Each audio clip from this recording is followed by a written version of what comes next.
percaya. Amin. Silakan duduk. Haleluya.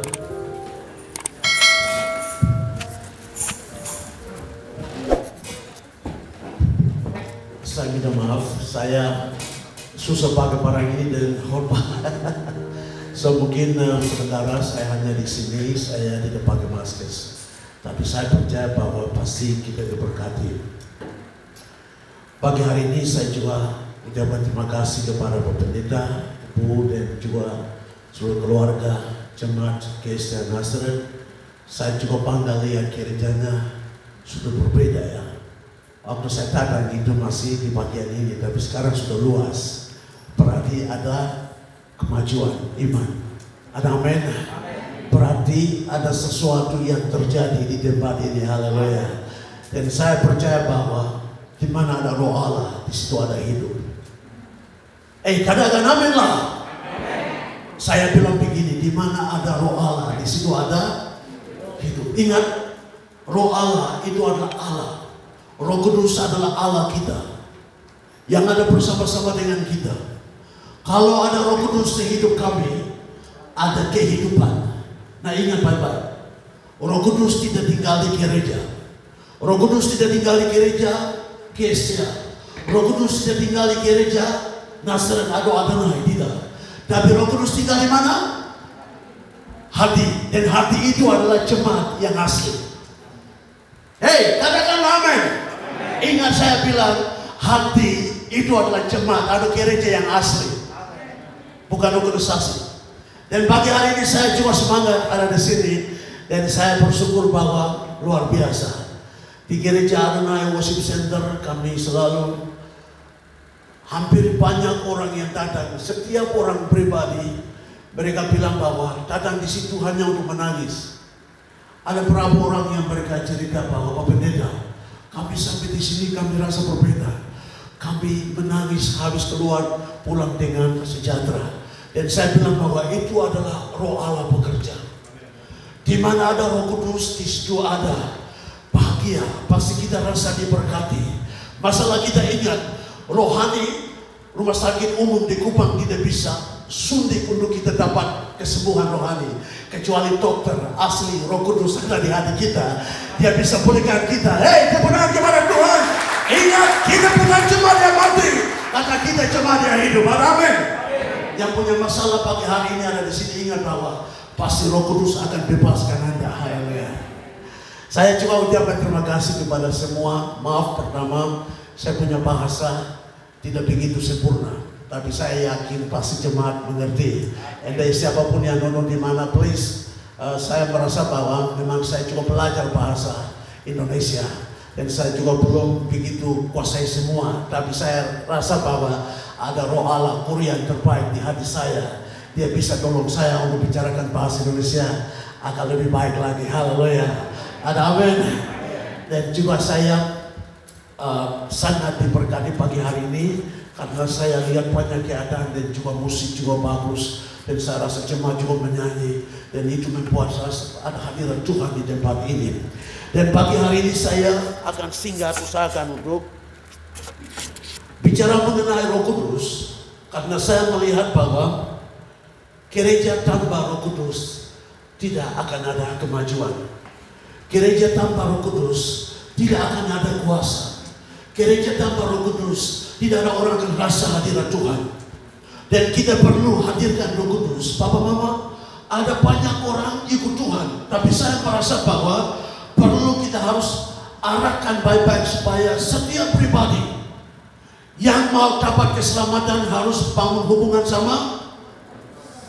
dengan Roh Kudus. Ingat, ada banyak orang bilang bahwa keselamatan.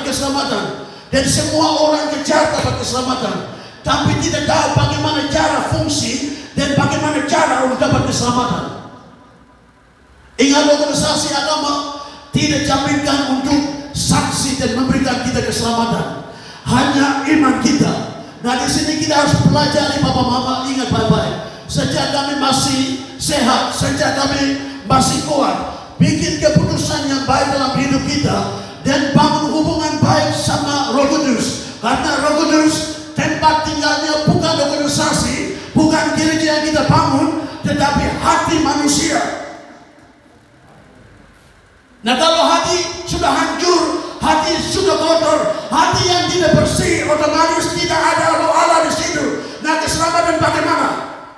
Yang saya tahu, Bapak Mama, pada waktu Tuhan Yesus datang, Dia akan di awan-awan, dan yang bawa kita ke sana adalah saya dengar dua orang yang di sini bilang Roh Kudus, yang lain Bapak Pendeta bilang apa? Ingat baik-baik bawa tiket, aduh mau ke surga, tambah Roh Kudus, kami tidak akan sampai di sana.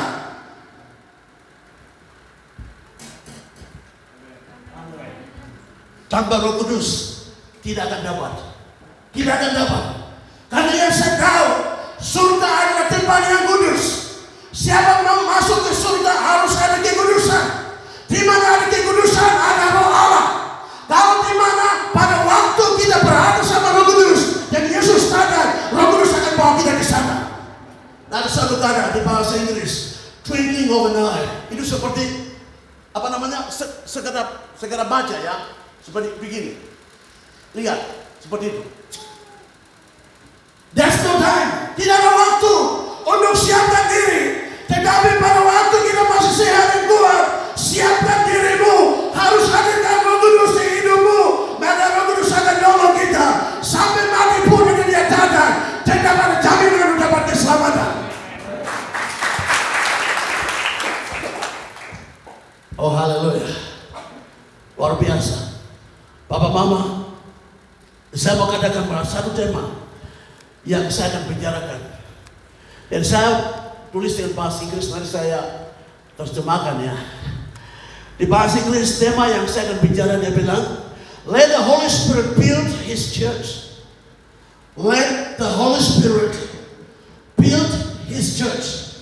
Di bahasa Indonesia, biarkanlah Roh Kudus membangun gerejanya. Biarkanlah Roh Kudus membangun gerejanya. Oke, di sini sebelum kita ada berapa ayat kita akan baca. Saya usahakan supaya bisa cepatnya selesai, supaya kita bisa fresh, supaya kita bisa semangat. Saya kita pulang dengan api Roh Kudus. Aminnya masih kurang. Saya melihat ini. Itu seperti kita masih tidur ini. Ingat, tidak boleh ingat kamar. Kami sudah tinggal. Ingat mengenai surga dan happy-lah hari ini. Dan harus siap dan merasakan kuasa Roh Kudus. Tidak boleh bawa bebanmu dari rumah datang hari ini. Lebih baik buanglah. Manusia ini yang sibuknya adalah onak. Beliau duduk di situ, orang tidak ada dengar firman Tuhan, tapi pikirannya kami tidak atur, dan pikirannya masih ada di sana, berarti kita akan jadi tetap nol. Kasihan, tidak ada bilang amin Bapak. Apalagi Maiku ada di situ, ada Mampu ada di situ, ada mama, ada ibu, ada istri ada di situ. Dia sibuk berpikir rumah tangga nanti makan apa. Ada mungkin suami firmaki dia sudah berpikir bagaimana nanti. Ada banyak hal yang dipikirkan di dalam hadirat Tuhan. Please, lebih baik pagi hari ini saya ajak, lebih baik atas sebaik-baik kita punya pikiran. Biar kita fokus kepada Tuhan pagi ini, haleluya. Supaya Tuhan kapan bisa, oh haleluya, jamah kita, lupakan kita, dan berkati kita. Supaya hidup tidak boleh kita hidup seperti dulu, tapi harus ada kemajuan dalam hidup kita. Ada amin. Pertumbuhan iman, ingat, pendeta tidak pegang pertumbuhan iman jemaat. Halo? Ada dengar saya? Pendeta tidak pegang pertumbuhan iman jemaat. Jemaat sendiri yang pegang kuncinya. Sebelum kami sudah khotbah, sudah arahkan, sudah didik. Kalau tidak mau, pasti duduk di situ lama. Kalau mau, pasti Roh Kudus tolong, maka ada kenaikan. Nah, di sini kita harus belajar bahwa Roh Kudus mau membangun gerejanya di saat ini sebelum kedatangan Tuhan Yesus Kristus. Dan di sini kita bisa lihat, please tolong baca firman Tuhan. 1 Korintus pasal 3 ayat yang ke-16. Coba bacakan saya. 1 Korintus pasal 3 ayat yang ke-16. Bisa bacakan ke saya karena saya tidak bisa baca.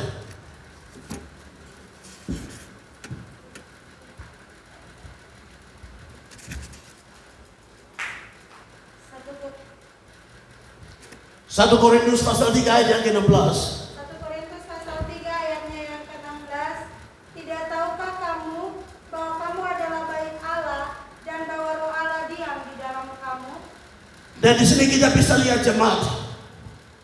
Banyak kali kami berpikir bahwa gereja Kiesia Nasr adalah gereja Tuhan. Tapi kami tidak pernah berpikir bahwa hati saya adalah gereja di mana Roh Allah akan berada. Terima kasih. Tuhan berkati. Siapa yang bilang amin? Saya selalu apresiasi siapa yang katakan amin. Pagi hari ini kita belajar bahwa Bapak Mama yang ada di sini, kita berharga di mana Tuhan. Kenapa kita berharga? Karena hati kami adalah kamar yang istimewa untuk Allah kita. Roh Kudus akan berada dalam hati kita. Amin. Itu saya rasa masih seperti ini. Harus semangat lagi ya. Haleluya. Tidak boleh rasa seperti kayak begini-begini. Harus semangat. Berapi-api di dalam Tuhan. Haleluya. Coba kita lihat. Papa Mama selalu berpikir bahwa hidup saya adalah milik saya. Hidup saya adalah milik keluarga. Hidup saya adalah milik suami atau istri. Tapi ingat, mari kita lihat firman Tuhan. 1 Korintus pasal 6 ayat 19 dan 20. Please baca. Karena saya mau bicara mengenai gereja Allah. Dan di sini kita harus tahu bahwa gereja yang mana itu adalah gerejanya Tuhan. Silakan. 1 Korintus pasal 6 ayat 19 dan ayat 20. Aku tidak tahukah kamu bahwa tubuhmu adalah bait Roh Kudus yang diam di dalam kamu. Roh Kudus yang kamu peroleh dari Allah, dan bahwa kamu bukan milik kamu sendiri. Ayat 20. Sebab kamu telah dibeli dan harganya telah lunas dibayar. Karena itu muliakanlah Allah dengan tubuh. Amin. Coba saya baca lagi ya, di sini. Ayat 19. Ayat 19. Atau tidak tahukah kamu bahwa tubuhmu adalah bait Roh Kudus yang diam di dalam kamu. Roh Kudus yang kamu peroleh dari Allah, dan bahwa kamu bukan milik kamu. Ingat, pagi hari ini kita ada di sini. Jangan ada orang salah berpikir, inilah saya punya hidup. Jangan salah berpikir bahwa saya menjadi Kristen tapi hidup ini adalah milik saya. Tidak boleh. Kenapa tidak boleh? Kita lihat ayat 20. Firman Tuhan jelas katakan kepada kami bahwa ayat yang 20. Sebab kamu telah dibeli dan harganya telah lunas dibayar. Karena itu muliakanlah Allah dengan apa? Saya belum dengar. Dengan apa? Muliakan Allah dengan tubuhmu. Tidak boleh datang ke gereja karena hari Minggu. Tidak boleh merasa saya berjemaat di situ. Nah, hari-hari yang lain kita rokok, minum mabuk. Hari-hari yang lain kita sibuk melakukan hal-hal jasmani, merusakkan bait Allah. Ingat firman Tuhan bilang bahwa gereja yang sempurna, yang sejati adalah hati manusia, bukan organisasi, bukan agama.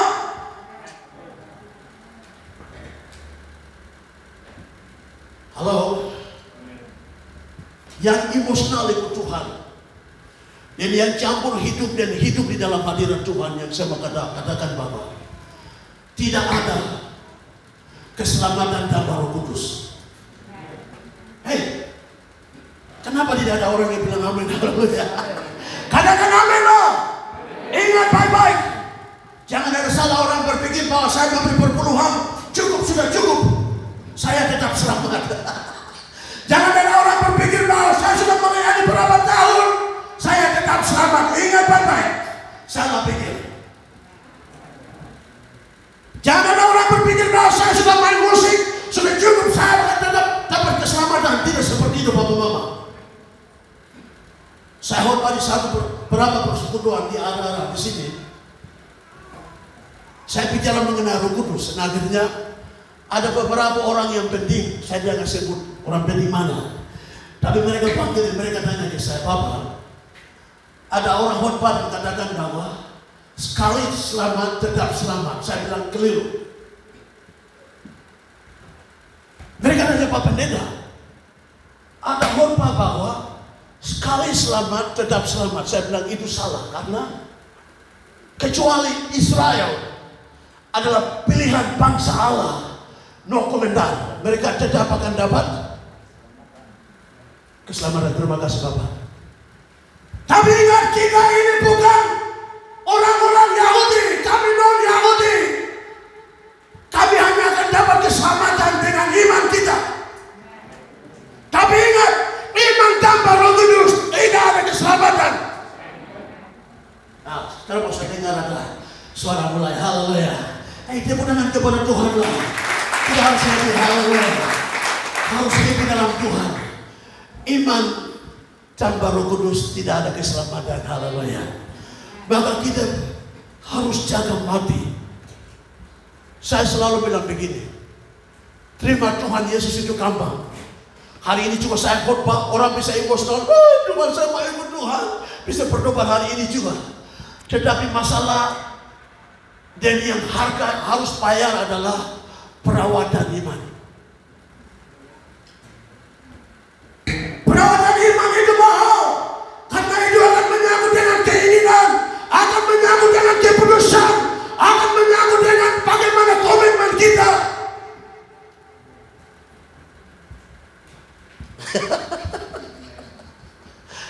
Oh haleluya. Ada yang semangat, haleluya. Happy lah, happy. Ingat, hadirat Tuhan adalah tempat yang kita bisa relax. Saya ulangi lagi, hadirat Tuhan adalah tempat yang kita bisa relax. Tempat ini jangan pikir-pikir hal-hal yang lain. You are fine, your life is fine. Holy Spirit will help you. Kalau kita di dalam Tuhan, lebih baik di hadirat Tuhan. Yang penting, jangan kunci hatimu, jangan kunci pikiranmu, jangan alirkan pikiranmu ke tempat lain, dan kamu duduk di dalam hadirat Tuhan tanpa mengerti. Itu bahaya bagi imanmu. Tepuk tangan kepada Tuhan, haleluya. Oh haleluya, kita harus happy. Segala sesuatu dia masuk di dalam otak kita, baru diterima dari hati. Kalau kita diterima, maka kita dengar di sini, mengerti, sedang dia keluar. Dengar di sini, dia keluar di sini. Tapi kalau kita paham baik-baik firman Tuhan, pasti Tuhan akan berkati kita.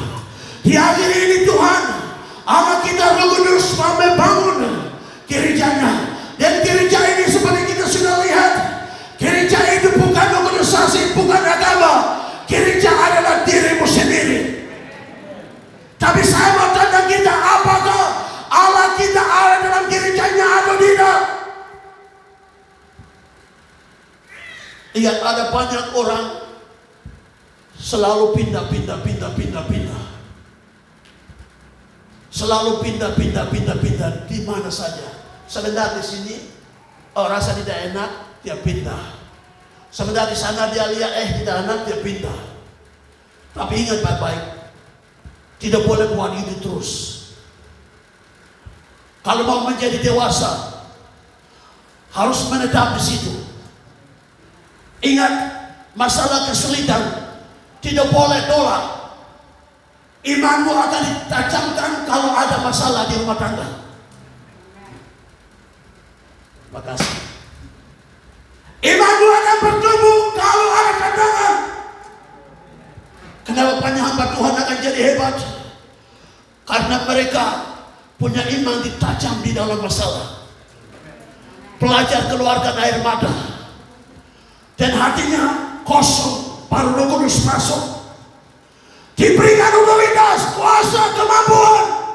Maka di mana pergi dengan Roh Allah, mujizat akan terjadi. Saya happy ya, saya senang. Harus seperti itulah. Jangan hanya diam-diam saja. Happy dalam hadirat Tuhan, haleluya. Ada banyak orang keliling mereka cari Tuhan. Dan selalu saya dengar orang bilang saya cari hadirat Tuhan. Ingat, Tuhan dia maha hadir. Dia maha kudus. Tuhan dia maha tahu yang jauh dirimu. Sekalipun kita bilang tahu bahwa kita tahu diri, tidak. Maha tahu yang tahu kita punya hidup, haleluya. Kalau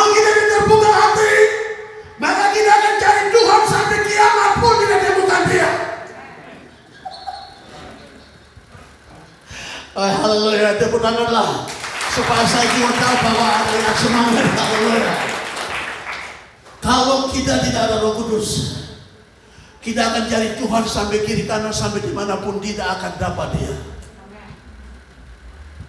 Roh Kudus malah hadir hari ini juga Dia ada di sini. Kenapa kami tidak temukan Dia? Karena kami kunci diri kita. Kami kunci kita punya otak. Mungkin kami ukur, oh saya sudah Kristen lama. Mungkin kita bilang, ya sudah bosan. Rasa, oh saya tidak tahu. Dan sibuk dengan banyak hal. Hanya masuk gereja, di dalam gereja saja orang sudah ukur jamnya. Jam berapa? Mau pulang, langsung pulang. Lupalah firman Tuhan di jalan. Akibat itu kita temukan Tuhan di hati kami. Maka Tuhan Roh Kudus Allah kami tidak di hati kami. Maka kami tidak dapat tahu. Ada amin. Dan saya tahu bahwa mari kita lihat firman Tuhan. Kenapa itu Roh Kudus penting dalam beriman kita? Yohanes 14 25-26. Please, coba baca. Yohanes 14. Yohanes 14 ayat 25-26. Pakai mic supaya lebih baik jelas untuk semua bisa. Ya.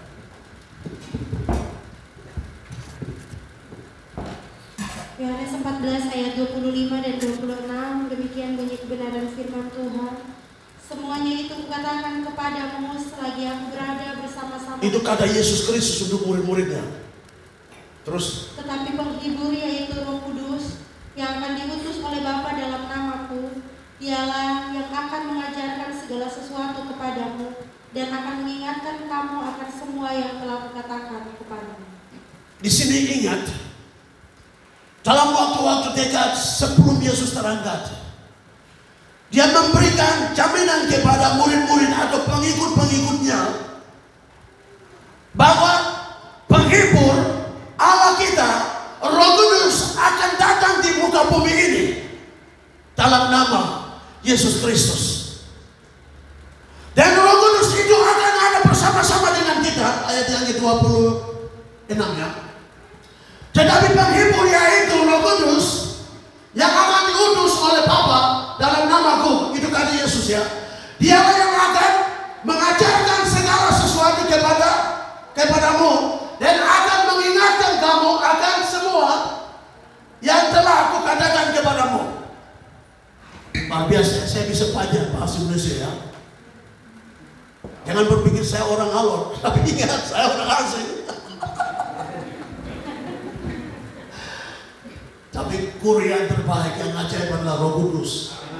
Bisa ajarkan seorang yang tidak pernah tahu bahasa Indonesia, seorang yang tidak bisa baca Indonesia, seorang yang tidak pernah sekolah bahasa Indonesia, bisa bacakan.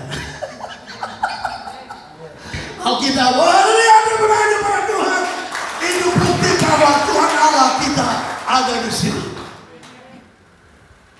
Dan di sini saya mau katakan bahwa betapa itu Roh Kudus yang penting dalam hidup kita di saat-saat ini. Karena Dia akan mengajarkan kita. Firman Tuhan dan Roh Kudus tidak ada pengertian. Firman Tuhan tanpa Roh Kudus tidak ada wahyu dan tidak lebih dalam. Pikiran kami akan kosong sekalipun kami baca.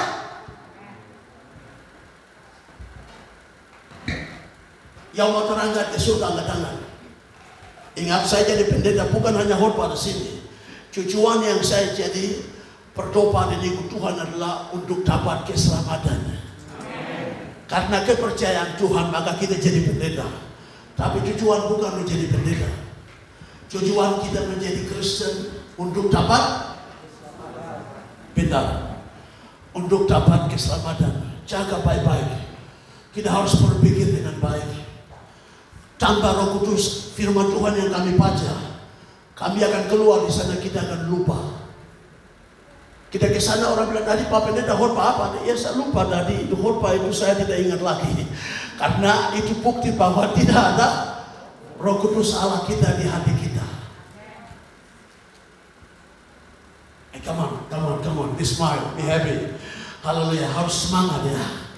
Kita harus happy dalam Tuhan, haleluya. Apapun situasi, kondisi, keadaan, tidak boleh buru-buru. Saya masih ingat, waktu corona mulai dari Cina, dan mulai sang tua masuk ke Indonesia, saya hanya katakan kepada jemaat, ingat baik-baik. Jangan lari dalam keadaan kamu takut. Pasti jemaat akan masuk ke mana? Curang. Atau bisa tabrak, apa yang ada sih bisa tabrak karena dalam keadaan takut. Maka sebagai pendeta saya bilang bahwa ingat, sebelum langkah harus tahu arah kemana. Dan harus tenang dan mengerti baik-baik sebelum langkah. Pasti Anda tetap hidup. Dan saya bersyukur bahwa sampai hari ini ada banyak orang takut. Memang corona dia real. Saya tidak tahu ini saya dapat atau tidak.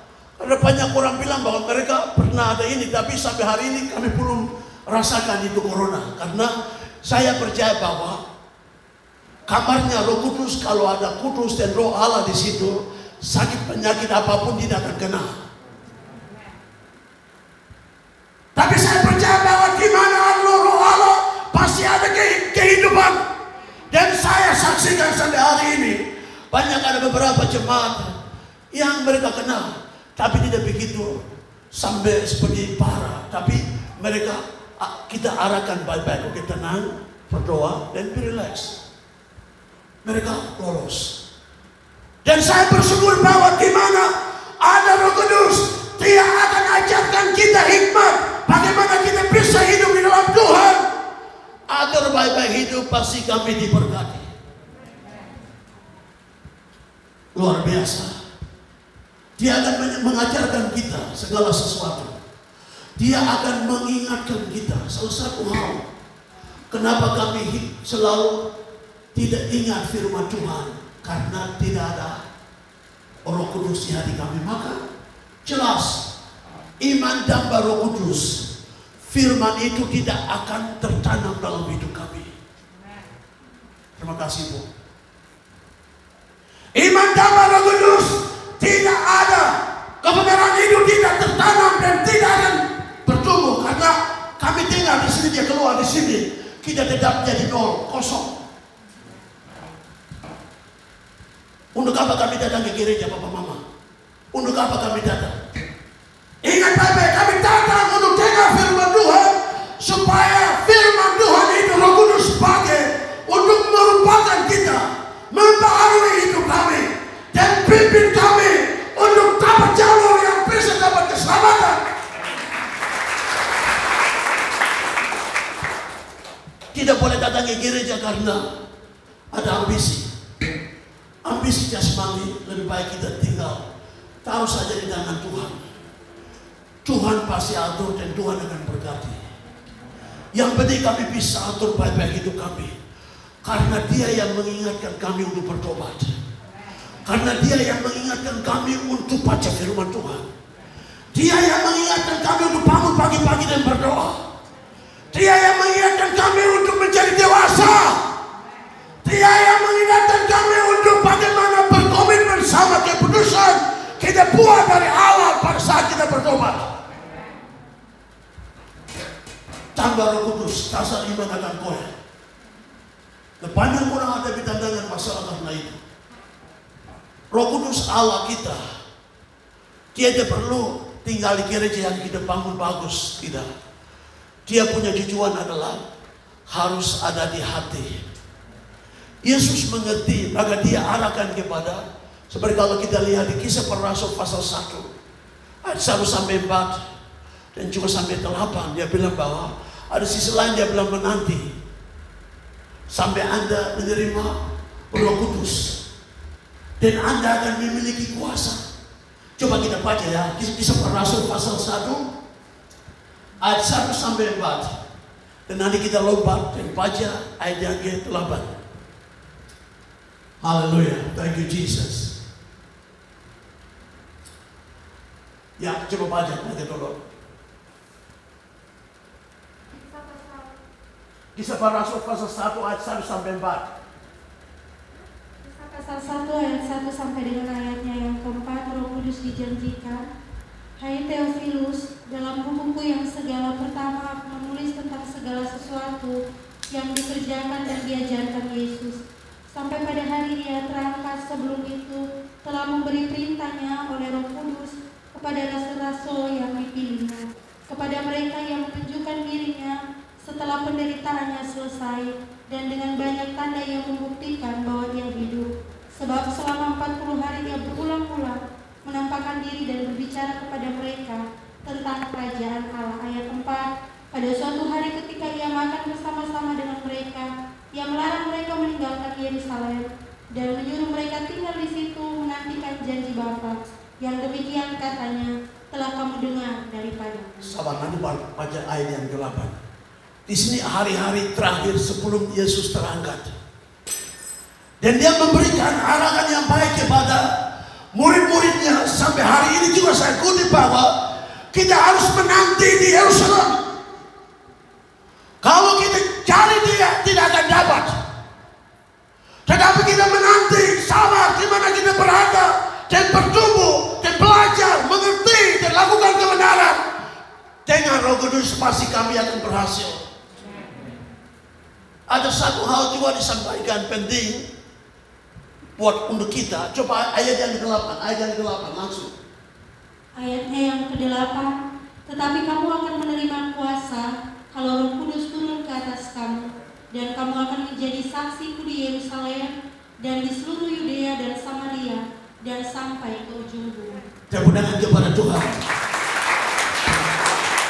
Kenapa kami jadi suangki untuk dapat kesembuhan? Kenapa kami cari dukung untuk dapat kesembuhan?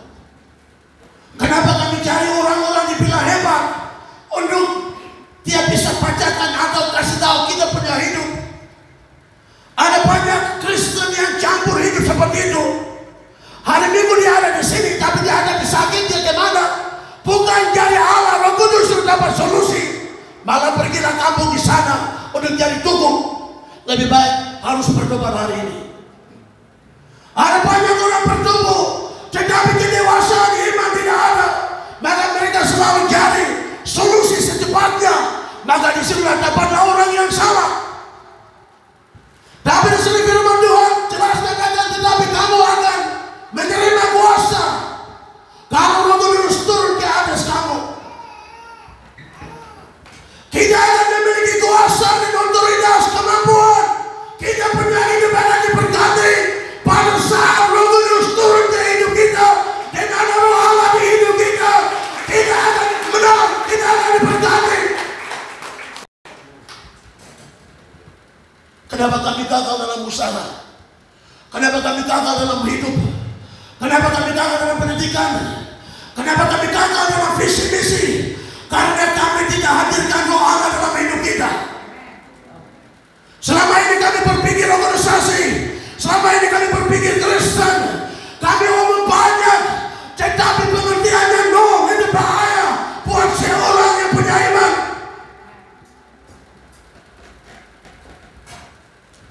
Tetapi firman Tuhan katakan jelas kepada kami, siapa menerima Roh Kudus akan mempunyai kuasa. Tepuk tangan kepada Tuhan. Haleluya. Pasti punya kuasa. Mujizat akan terjadi. Apapun kita doa pasti terjadi. Karena bukan kita, tapi kuasa yang ada dalam kita akan perform dengan kuasanya. Maka mujizat akan terjadi.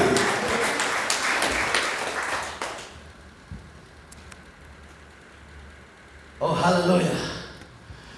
Are you happy this morning? Are you excited? We must be always excited. Hallelujah. You know, our life, we have to surrender. Kami harus memberikan hidup kami. It's better to surrender. Kami harus serahkan hidup kami kepada Tuhan daripada kita tetap pegang yang masih kompromi dan hidup pagi hari ini. Lebih baik harus bertobat. Tidak ada waktu lagi. Kalau Roh Kudus sudah di hidup kami percuma kita ikut Tuhan. Lebih baik kita sadari hari ini, bertobat dan izin Roh Allah dalam hidup kita. Kalau Roh Kudus di hidup kita, hidupmu dinaungi. Hidupmu dipagari.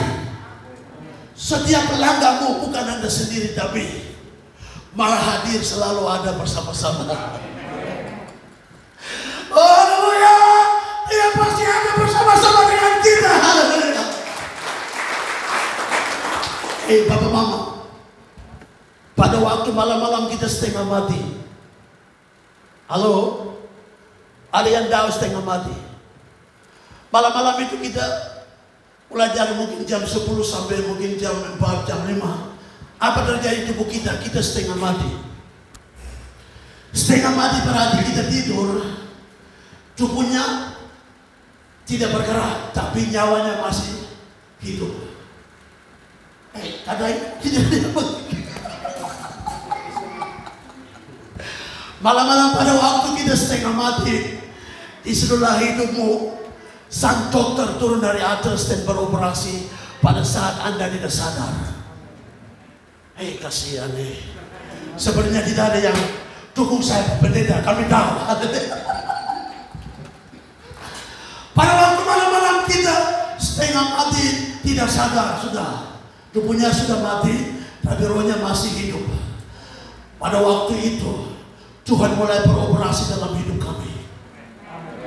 Sakit penyakit, kekurangan, Tuhan mulai beroperasi. Dan Dia membuat kami, sebelumnya kita rasa sakit, tapi sekarang kami bisa sehat. Ada banyak orang bilang, aduh tadi malam itu saya sakit setengah mati. Tetapi pada waktu saya bangun pagi saya rasanya sakit lagi. Tanpa sadar, Roh Kudus yang bekerja, dokter yang hebat yang bekerja, dan Dia memberikan kita jaminan, dan Dia memberikan kita kesehatan dan umur panjang.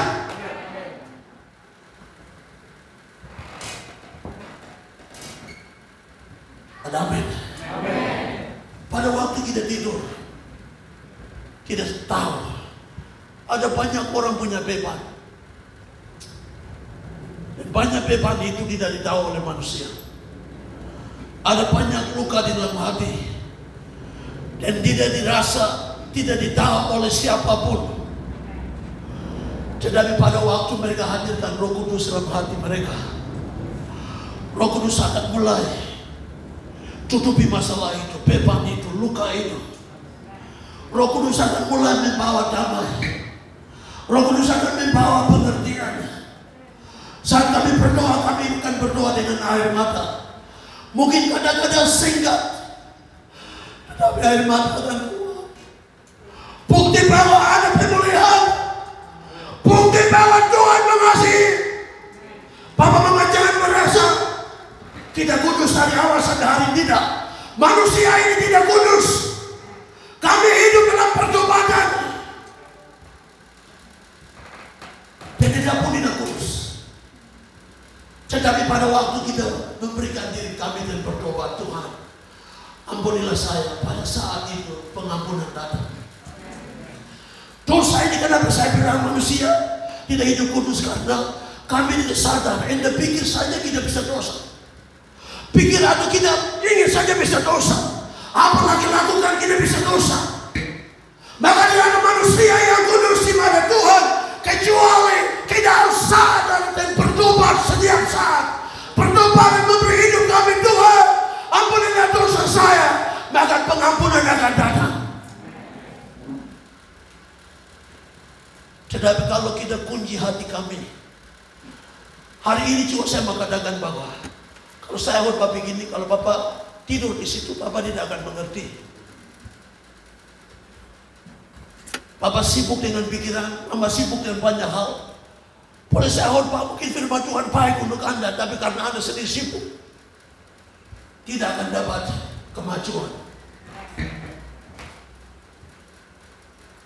Saya melihat bahwa ada banyak orang sekarang mati dan tidak mari dalam Tuhan.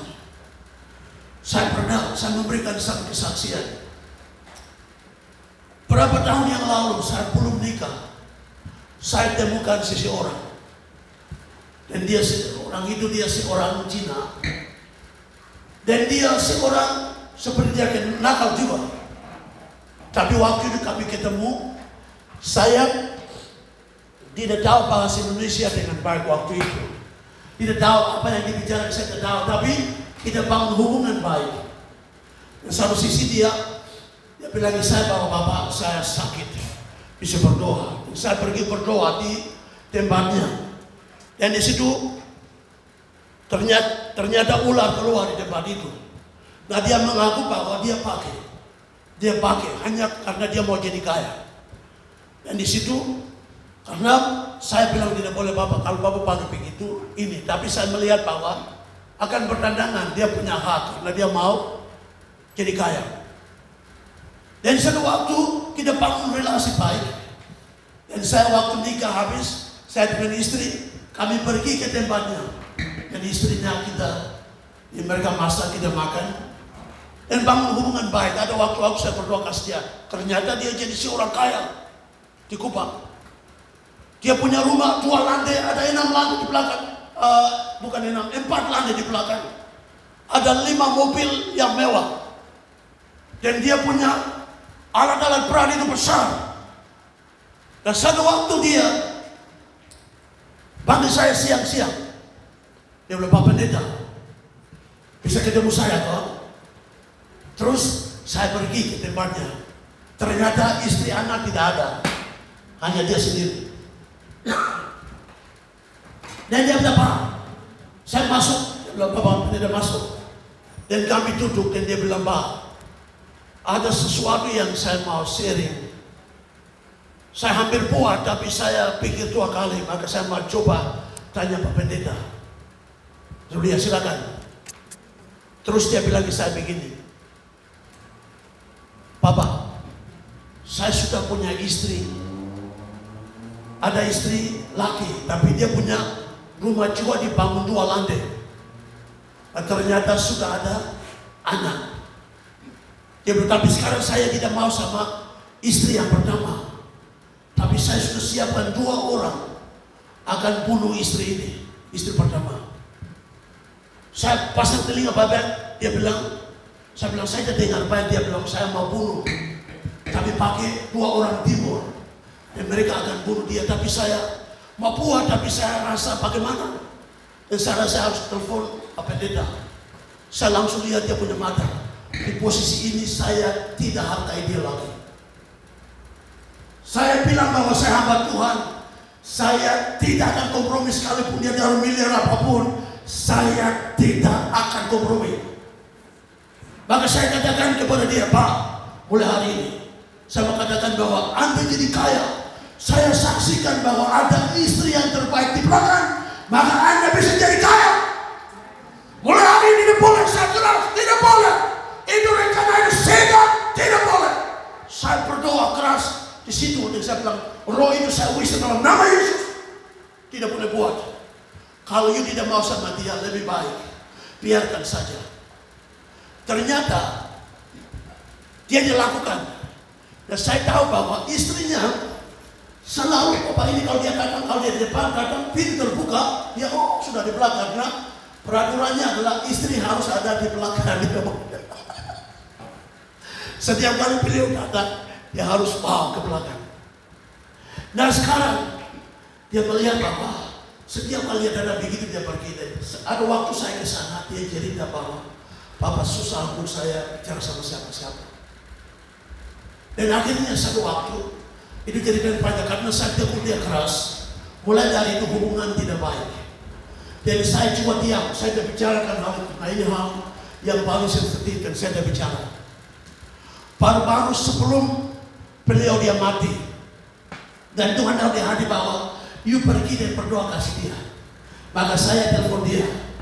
Saya telepon, Pak, saya mau berdoa kasih Pak. Dia bilang, ya, datang. Pada waktu saya datang, dia keluar, dia bilang, Pak Pendeta, tidak usah doa di sini. Nanti Bapak berdoa, nanti orang pikir bahwa Bapak mau bangun gereja lagi di sini.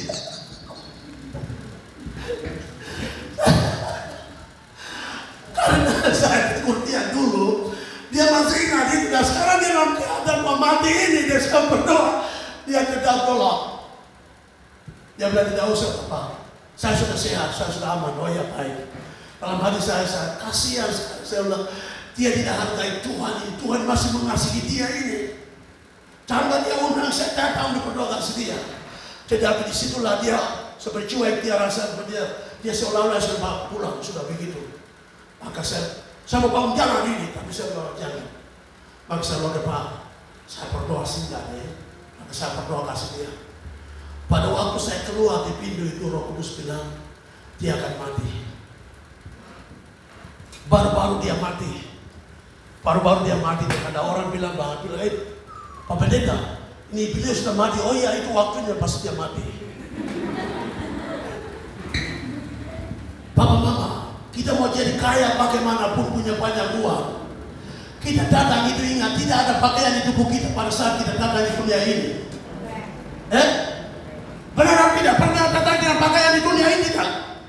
Kita datang kosong. Kalau kita punya kekayaan pada saat kita mati, hanya uang kita dibagi berapa meter saja untuk kita, taruh tubuh kita di situ. Dengan berapa pakaian yang ada di tubuh kita, itu saja.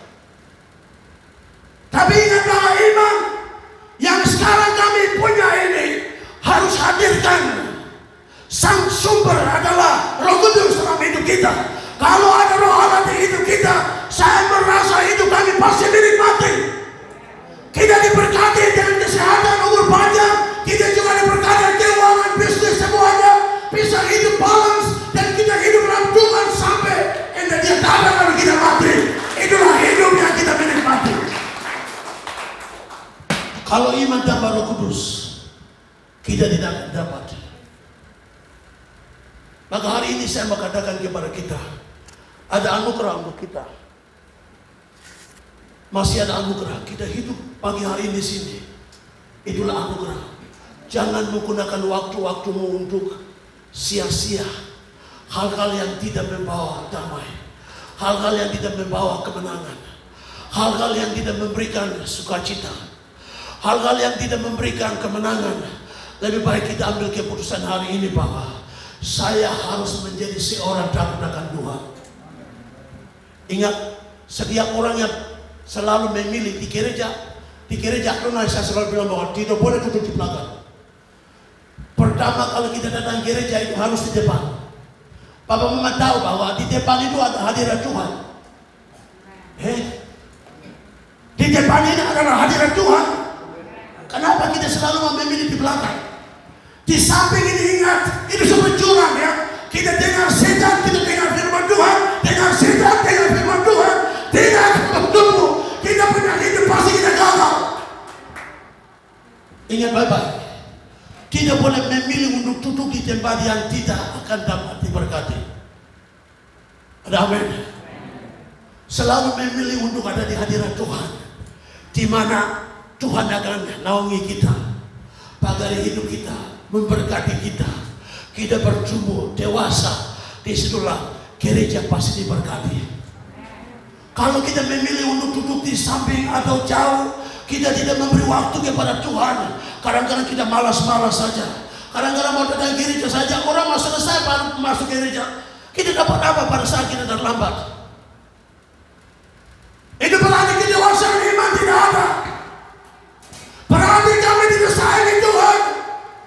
Berarti kami tidak sayangi diri kita sendiri. Kita harus menjadi orang-orang yang takut akan Tuhan dan hadirkan Tuhan dalam hidup kami. Otomatis kami akan diberkati. Kalau kita mau punya, the Holy Spirit is about to build His church. The Holy Ghost, Holy Spirit is about to build His church. Inilah momen Roh Kudus mau membangun gerejanya. Nah, gerejanya bukan yang bangunan ini, bukan hati kita. Ada kerusakan, ada beban, ada luka, ada sakit, ada penyakit, ada banyak beban, ada banyak kesulitan, ekonomi, hidup, rumah tangga, dan banyak hal yang ada. Tapi hari ini Roh Kudus bilang, Dia mau membangun gerejanya. Berarti pasti ada damai, pasti ada sukacita, pasti ada kemajuan, pasti ada masa depan, dan juga pasti ada keselamatan. Kalau kami tidak dengar baik-baik, kami tidak akan rasakan itu. The church without the Holy Spirit, the church will dry. Gereja tanpa Roh Kudus, gereja itu akan kering. Ada amin. That church will be lukewarm church. Lukewarm, kadang bahasa Inggris lukewarm itu Kristen yang selalu kita omong, tahu Tuhan, saya tahu, ya sudah tahu semua, semuanya tahu, tetapi realisasinya itu orang lihat dia nol. Maka firman Tuhan di kata bahasa Inggris lukewarm itu bicara mengenai omong mulutnya besar sekali, tetapi laksanakannya itu nol. Berarti iman itu tidak benar-benar tertasan dengan baik dan bertumbuh di dalam Tuhan. Ada banyak Kristen seperti itu. Ingat, ketaatan itu penting. Ketaatan itu seorang yang takut Tuhan. Pertama, yang kedua, seorang yang mau bertumbuh. Yang ketiga, seorang mau belajar untuk mengerti sesuatu. Kalau kita ngomong banyak dalam dasarnya tidak kuat, kita bicara banyak, maka orang akan mau lihat bukti. Contoh, di dalam pelayanan, kalau dibilang pendeta, kalau seorang gembala, dia akan belajar lihat, semua bisa jadi pendeta, tapi akan dianggap siapa yang kerja keras, siapa yang jaga banyak jiwa, siapa yang jadi seorang membawa kuasa Tuhan, mujizat terjadi, banyak orang bertobat, maka orang-orang seperti itu akan diangkat. Kalau kita ikut Tuhan belum tentu kita putus pada Tuhan. Ingat, berapa tahun kita ikut Tuhan, itu tidak jamin kita dapat keselamatan, tidak. Hidup harus memperbaiki, mulai dengan pertobatan. The church without the Holy Spirit, the church will dry. But a church who have the Holy Spirit will have the quality standard. Gereja yang mana punya roh Allah dalam hidup akan punya kualitas imannya.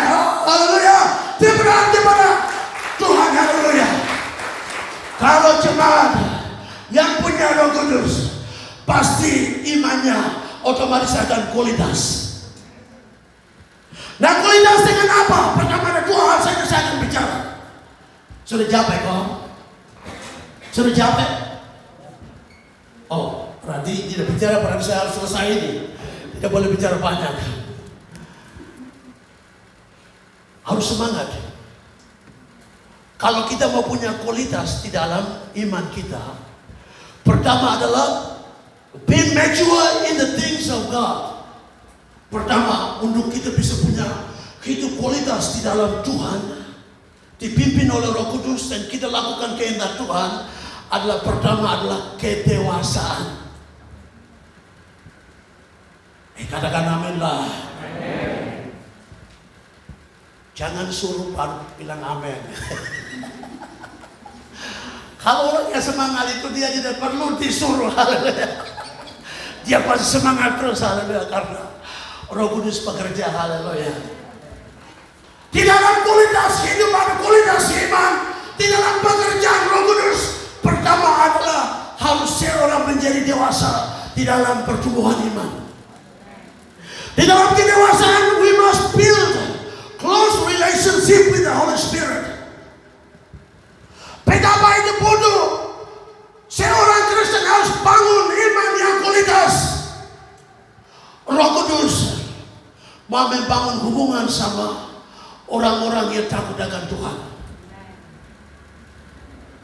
Kalau mau jadi dewasa, ingat, di bawah dari topi yang saya bilang bahwa be mature, itu butuh harus kita membangun relasi sama Roh Kudus pagi hari ini. Yang selama ini kita ikut Tuhan, tetapi sampai hari ini kita tidak rasa apa-apa. Kita hanya ikut-ikut saja. Kita hanya ikut-ikut lakukan apa yang disuruh kita lakukan. Lebih baik pagi hari ini refocus, pikiranmu ada kembali ke Tuhan dan mulai adjust. Harus berpikir dirimu dan harus lihat dirimu dan melihat Tuhan dan mulai di situ bangunlah hubungan yang baik lebih dalam sama Allah Roh Kudus. Pagi hari ini saya ajak setiap Kristen, setiap jemaat KSDA Nazaret harus mulai bangun hubungan sama Roh Kudus. Yang kedua dari mature atau kedewasaan adalah harus ada pengertian dalam pekerjaan Tuhan. Ada amin. Kenapa banyak orang kalau tidak mengerti pekerjaan Tuhan, orang akan kasih tinggal hamba Tuhan begitu. Banyak orang biasa saja. Orang masuk lihat, orang mau memberi persembahan berkeluar saja ukur. Kalau pendeta bawa mobil, nah untuk apa saya kasih dia uang? Berarti pikiran itu bukan pikiran dari Tuhan, benar atau tidak?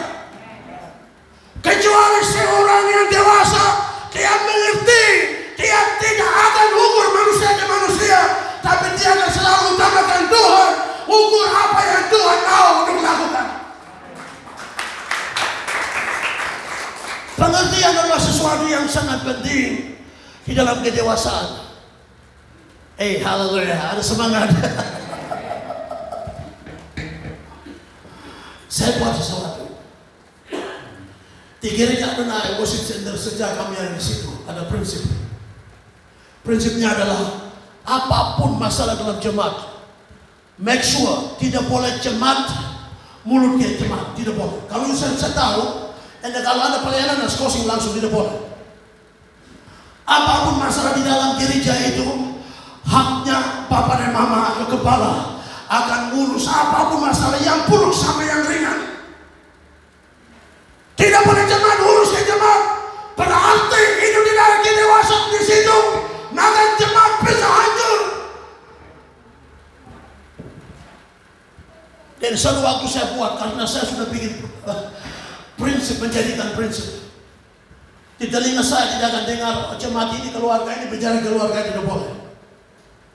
Kalau ada masalah, lapor ke gembala. Karena kalau kita mau urus kita sendiri, damainya tidak akan ada. Bisa saja kita maki. Satu waktu saya sedih, saya buat sesuatu yang punya hati saya menangis juga. Ada satu keluarga. Keluarga itu, mereka bukan dari Gereja, tapi dari gereja lain. Mereka sudah kemana-mana karena ibunya tidak tenang di gereja. Hampir semua gereja mereka masuk keluar. 1 bulan, 2 bulan mereka pindah. Sampai di Adonai mereka bisa di situ lama 5 tahun. Sesuatu yang saya lihat sebagai gembala, saya lihat kadang-kadang saya di depan mereka saya berbuat begini, tapi di belakang saya selalu bilang begini. Setiap kali mereka pergi ke pasar, pendeta punya plastik itu pasti sendiri. Setiap kali ada hadiah dari mana datang, pendeta punya porsi sendiri. Ada waktu mereka diberkati, mereka harus ingat pendeta, Papa ini berkat. Tapi satu waktu saya buat satu keputusan, satu kali. Saya sedih, tapi saya harus membuat satu keputusan yang ini. Nah, satu waktu ada sesuatu terjadi. Nah, mama ini dia bicara, tapi dia bicara di belakang kami. Dan ada peraturan dari bapak begini-begini, oh ya. Maka satu waktu saya panggil dia, panggil tapi tidak diumum. Saya bilang, mama kenapa?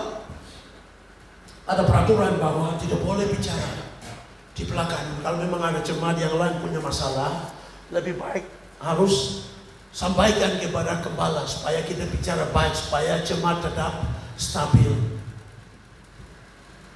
Tapi sepertinya dia tidak terima, oh ya karena begini-begini. Maka saya memberikan dia 2 pilihan. Kalau mama mau tetap di sini, sekalipun kami sayang keluarga ini, tapi 2 pilihan. Kalau mama mau taat, bisa tetap ada, tapi harus dengar dan lakukan. Kalau mama tidak mau taat, berarti mama harus pergi. Dan akhirnya mereka harus ambil keputusan untuk pergi. Dan saya sendiri rasa, oh ini orang-orang yang baik. Tapi karena saya sudah punya peraturan bahwa tidak boleh ada masalah, diurus jemaat dan jemaat tidak boleh. Dengan prinsip itu saya harus buat keputusan. Sekalipun saya mau tidak mau, saya harus buat. Tetapi saya bicara mengenai understanding the purpose of God, mengerti kehendak Tuhan, itu kembali di dalam kita sendiri.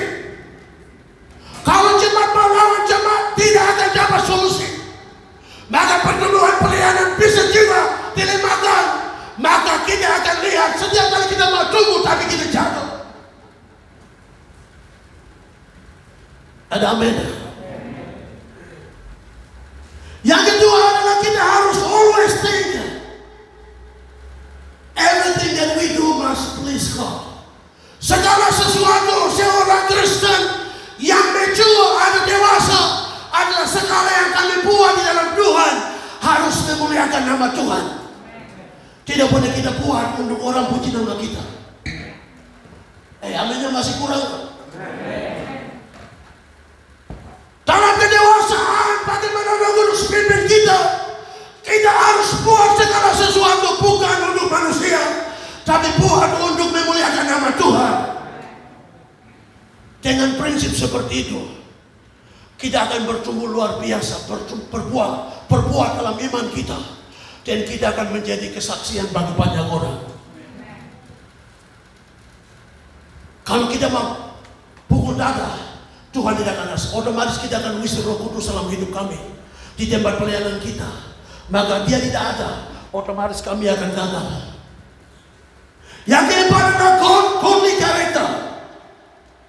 Godly character must be in the church. Yang keempat adalah karakter Tuhan harus ada di dalam hidup jemaat. Ada amin. Karakter Tuhan harus ada di dalam jemaat. Kalau ingat, kalau tidak ada karakter Tuhan dalam hidup kita, kita akan seperti tidak teratur dalam iman kita. Maka itu akan menyangkut dengan pertumbuhan iman kita. Tapi kalau ada karakter Tuhan di hidup kami, pasti kami taat, pasti kami berdoa, kami akan mengerti, bangun hubungan baik sama Roh Kudus, dan kita bisa lihat banyak hal. Tuhan akan memberkati kita karena kita adalah orang-orang yang dewasa. Kalau jemaat dewasa otomatis akan punya karakter itu. Poin yang terakhir adalah fill with the Holy Spirit. The church must be filled with the Holy Spirit.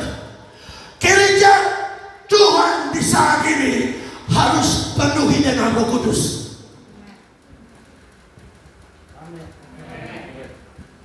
Amin. Ini terakhir ya, saya akan berdoa, haleluya. Gereja yang mau bertumbuh, mau berhasil dalam segala hal sampai dapat keselamatan, mulai dengan penuhi dengan Roh Kudus. Ada banyak orang belum penuhi dengan Roh Kudus, hanya masuk orang tapi dalam dirinya belum ada pertumbuhan. Bagaimana cara Tuhan bisa membangun? Pertama adalah Dia harus curahkan kuasanya kepada orang-orang yang haus dan lapar akan Tuhan. Ada amin.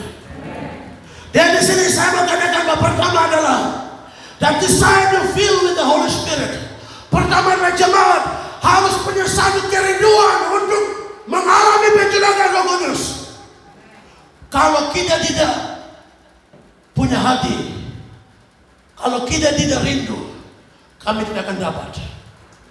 Kecuali kami mau, kami rindu, otomatis Roh Kudus akan curahkan ke atas. Karena itu dari diri kita sendiri kami sudah mau. Yang kedua adalah allow your life to be led by the Holy Spirit. Izinkan Roh Kudus pimpin hidupmu. Nah, di bagian ini banyak orang gagal. Maaf ya, saya khotbah lama, tapi saya mengatakan bahwa kapan lagi kita akan khotbah seperti ini? Maaf ya Pak Pendeta, kita harus izinkan Roh Kudus pimpin hidup kita. Nah, disinilah banyak orang yang tidak sadari dan banyak orang tidak buat juga. Kalau kita bicara mengenai pencurahan Roh Kudus, salah satu faktor adalah pada saat kita memberikan hidup kita kepada Roh Kudus untuk ambil alih. Nah, kenapa setiap kali ada penyembahan di sini, ada yang hanya diam-diam saja, lihat kiri kanan takut, lihat bagaimana dia diam-diam di situ. Kalau punya karakter seperti itu, kapan kita akan dipenuhi dengan Roh Kudus? Kapan kita akan dibangkitkan? Kapan kita akan dipimpin? Kalau kita punya karakter sifat seperti itu, kapan kita punya iman akan bertumbuh? Kecuali kita harus mengizinkan Roh Allah pimpin hidup kita, pasti kita akan diberkati. Yang ketiga adalah kalau kita mau dipenuhi dengan Roh Kudus, tidak harus dengar suaranya. Siapa pernah dengar suara Roh Kudus? Angkat tangan.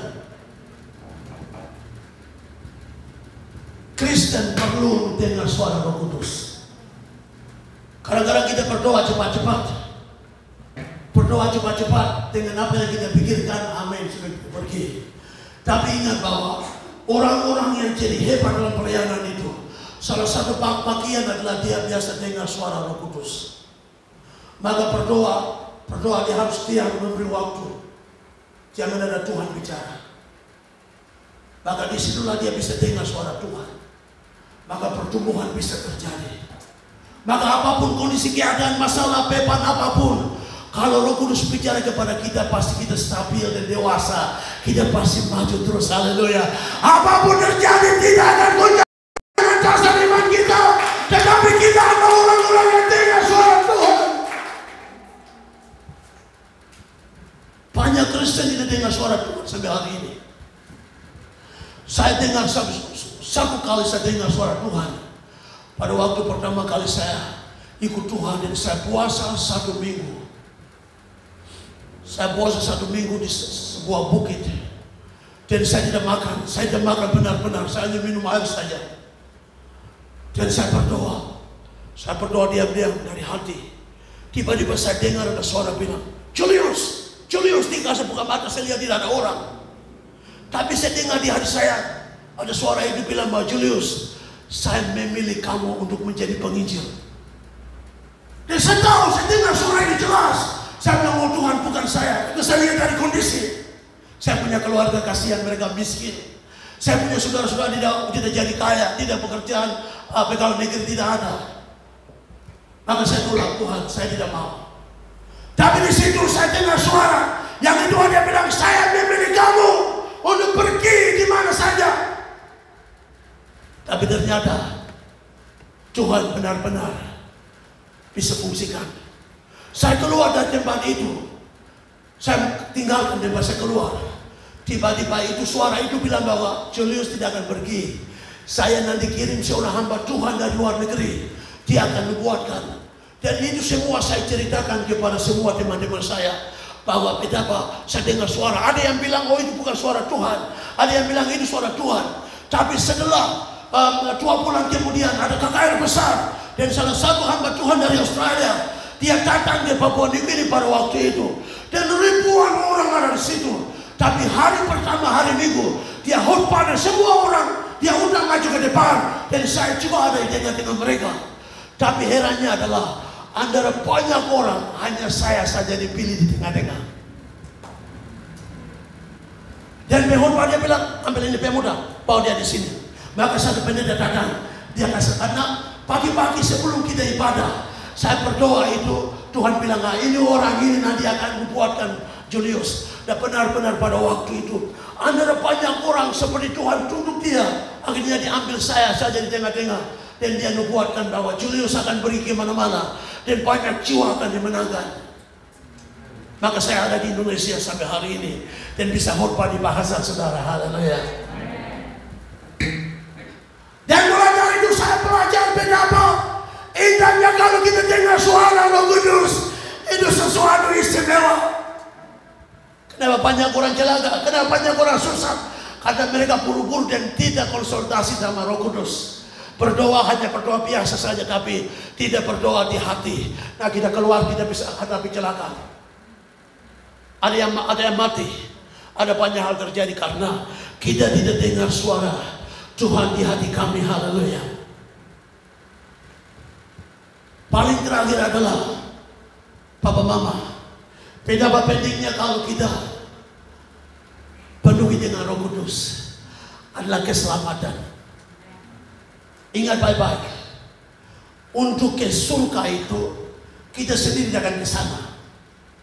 Tidak ada jalan lain untuk kita ke sana kecuali kalau kami harus punya Roh Kudus. Kita dipenuhi, dipimpin. Pada waktu kita mati, ada Yesus datang, Roh Kudus akan bawa kita ke surga. Tepuk tangan kepada Tuhan. Maka ini sangat penting. Mungkin ada yang mengantuk dan ini capek, tapi saya mau katakan bahwa firman ini bisa saja Tuhan bisa ubahkan Bapak dan Mama. Yang penting Bapak dan Mama mau. Yang penting adik-adik mau. Pemuda-pemudi mau. Tuhan bisa ubahkan. Dan saya merasa firman Tuhan ini baik bukan untuk jemaat di sini saja, untuk saya sendiri juga. Saya belajar. Saya mau bertumbuh seperti saya bilang tadi. Saya bukan jadi pendeta untuk khotbah saja, tidak. Tapi tujuan saya menjadi Kristen untuk dapat keselamatan. Berarti saya harus urus keselamatan hidup saya. Kadang-kadang kita bangga dengan iman, kita lupa tujuan kita. Kadang-kadang kita sibuk dengan pelayanan, kita lupa tujuan kita. Kadang-kadang kita sibuk dengan keluarga, kita lupa tujuan kita. Kadang-kadang kita sibuk dengan usaha kita, kita lupa tujuan kita. Paling terakhir dari betapa pentingnya kalau kita penuhi dengan Roh Kudus adalah keselamatan. Give me a smile, haleluya. Oh haleluya, yang semangat. Ya saya tahu karena ada yang senyum, tapi ya yang sudah dikalangi.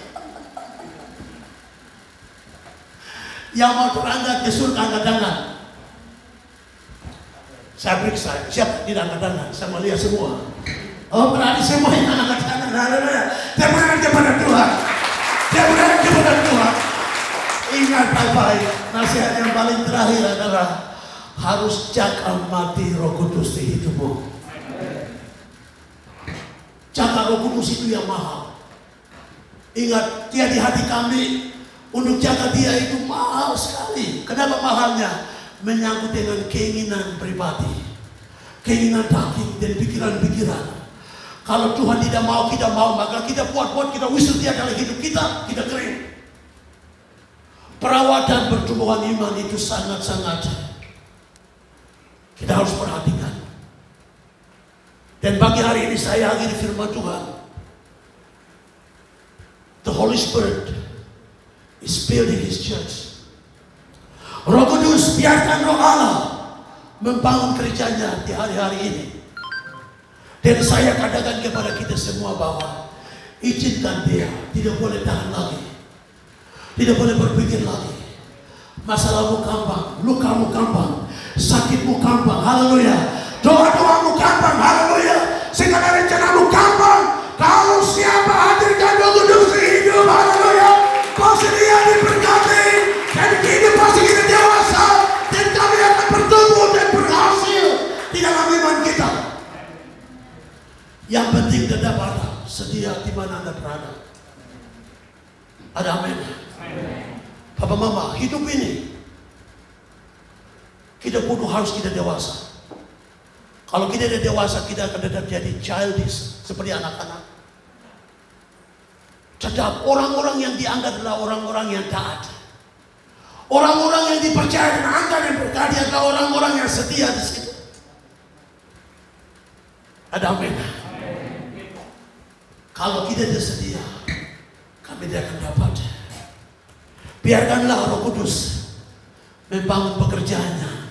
Hanya 2 poin saja yang saya bilang. Pertama adalah kedewasaan. Yang kedua adalah penuhi dengan Roh Kudus.